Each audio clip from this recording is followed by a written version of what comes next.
আসসালামু আলাইকুম। আমরা আজকে জানব পাসপোর্ট ফি কিভাবে আপনি অফলাইনের মাধ্যমে বিকাশ পেমেন্ট করবেন। ধরুন আপনি পাসপোর্ট আবেদন করেছেন, কিন্তু এই মুহূর্তে আপনাকে ব্যাংকে গিয়ে পেমেন্ট করাটা সম্ভব নয়।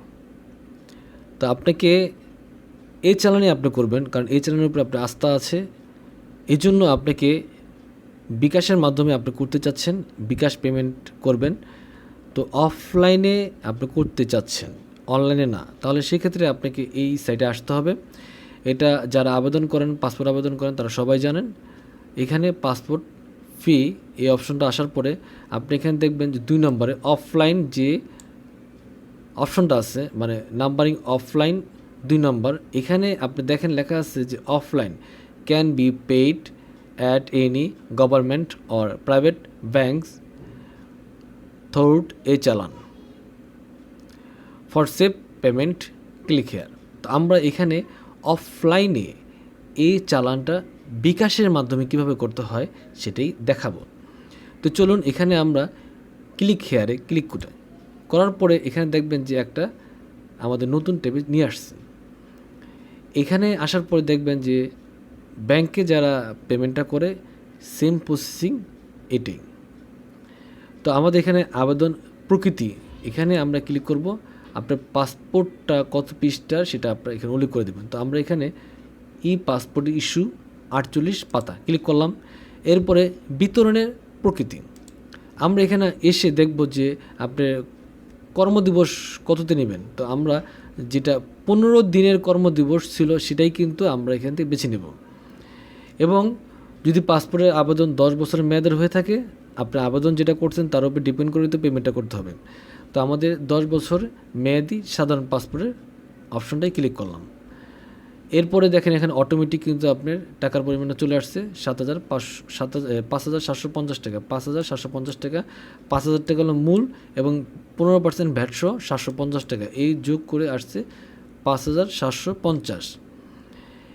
এরপরে আমরা এখানে লেখা আছে পাসপোর্ট ফি এবং দেশজ পণ্য ও সেবার উপর মূসক অর্থাৎ ভ্যাট, যেটা বলে আমরা ট্যাক্স। পরবর্তী ধাপ আমরা ক্লিক করার পরে এখানে আমাদের কিছুই করতে হবে না, শুধু আমরা এখানে দেখব যে পাসপোর্ট যে আবেদন করা হয়েছে জন্ম নিবন্ধন না জাতীয় পরিচয়পত্র দিয়ে। যদি জাতীয় পরিচয়পত্র দিয়ে থাকে তাহলে আমাদের এখানে জাতীয় পরিচয়পত্র নাম্বারটা দেব। আপনার 10 সংখ্যা থেকে 17 সংখ্যার নাম্বার যেটাই থাকুক, 10, 13, 17 আমরা এখানে দিয়ে দেব জাতীয় পরিচয়পত্রের নাম্বারটা। এরপর জাতীয় পরিচয়পত্রের যে জন্ম তারিখটা আছে সেটা দেব। তারপরে আমরা দেবো ক্যাপচারটা। এখানে জন্ম তারিখটা আমাদের সর্বপ্রথম পূরণ করতে হবে। আপনি ডেট লিখবেন, তারপর একটা হাইপেন দিবেন, মান্থ লিখবেন, তারপর একটা হাইপেন দিবেন, তারপরে ইয়ার লিখবেন, অর্থাৎ দিন, মাস এবং সন দিয়ে ক্যাপচার দিবেন। ক্যাপচার দেওয়ার পরে আপনি চেক এনআইডি ক্লিক করবেন, অথবা আপনি জন্ম নিবন্ধন দিয়েও করতে পারেন। জন্ম নিবন্ধনে আপনি এনআইডি নাম্বার যেরকম লিখেছেন এভাবেই লিখতে হবে। আপনি জন্ম নিবন্ধন নাম্বারটা লিখবেন, এরপরে জন্ম তারিখটা দিয়ে চেক BRN এখানে ক্লিক করবেন। তো যাই হোক, এরপরে আপনাকে মোবাইল নাম্বার দিতে হবে মাস্ট। আপনি একটু দেখেন, ফলো করেন, এখানে যারা স্টার মার্ক দিয়ে দিয়েছে, রেড স্টার মার্ক, এই রেড স্টার মার্কের উপর ডিপেন্ড করে আপনার এগুলো পূরণ করতেই হবে। যেমন আপনি ইমেলে কিন্তু কোনো রেড স্টার মার্ক দেয় নেই, অর্থাৎ ইমেলটা না পূরণ করলেও চলবে। তো এই ধাপগুলো শেষ করার পরে আপনি যোগাযোগের জন্য মোবাইল নাম্বারটা দিবেন। দেওয়ার পরে এই লাস্টে এসে দেখবেন যে আপনি এখানে 5 নম্বরে অর্থ পরিশোধের বিবরণ, এখানে দেখেন বিভিন্ন ব্যাংকের নাম দেওয়া হয়েছে, বিভিন্ন ব্যাংকের নাম আছে। তো আমরা আমাদের আবেদনের আজকের বিষয় হলো বিকাশের মাধ্যমে। তো আমরা মোবাইল ব্যাংকিংয়ে চলে যাব। মোবাইল ব্যাংকিংয়ে গিয়ে আপনি দেখবেন সর্বপ্রথম লেখা আছে বিকাশ, নগদ, রকেট ট্যাপ। আপনি যেটা দিয়েই করেন না কেন আপনি সেটা ক্লিক করবেন। তো আমরা বিকাশে যদি করি বিকাশ ক্লিক করব। করার পরে এখানে আমাদের যদি মন্তব্য থাকলে না থাকলে নাই, সমস্যা নেই, মন্তব্য দিতে হবে এরকম কোনো বাধ্যতামূলক নাই, মন্তব্য আমরা দেব না। বিকাশ ক্লিক করে সংরক্ষণ করবেন, এরপরে আপনাকে পরবর্তী ধাপ অনুসরণ করতে হবে। তো এই ছিল আজকে আমাদের বিকাশ পেমেন্ট করার মূল যে প্রসেসিংটা সেটা।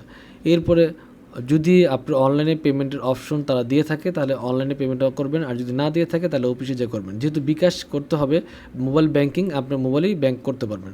আর যদি অনলাইন ব্যাংকিংয়ের মাধ্যমে করতে চান তাও করতে পারবেন, ঠিক আছে। আপনার দুইটা অপশনই আছে এখানে। তো এই ছিল আজকে আমাদের মূল যে বিকাশের মাধ্যমে পেমেন্টটা করতে হয় সেই পেমেন্টের অপশন। যদি দেখেন যে আপনি পেমেন্ট করতেছেন কিন্তু পেমেন্টটা আপনার হচ্ছে না, সেক্ষেত্রে আপনি রেজিস্ট্রেশন করে নেবেন। রেজিস্ট্রেশন করে তারপরে আপনি কাজ করবেন, সহজেই আপনার বিকাশ পেমেন্ট হয়ে যাবে। তো এই ছিল আজকে আমাদের বিকাশের মাধ্যমে অফলাইনে পাসপোর্টের ফি প্রদান করার নিয়ম। পরবর্তী ভিডিও দেখার জন্য আমন্ত্রণ রেখে আজকের মতো এখানেই, আল্লাহ হাফেজ।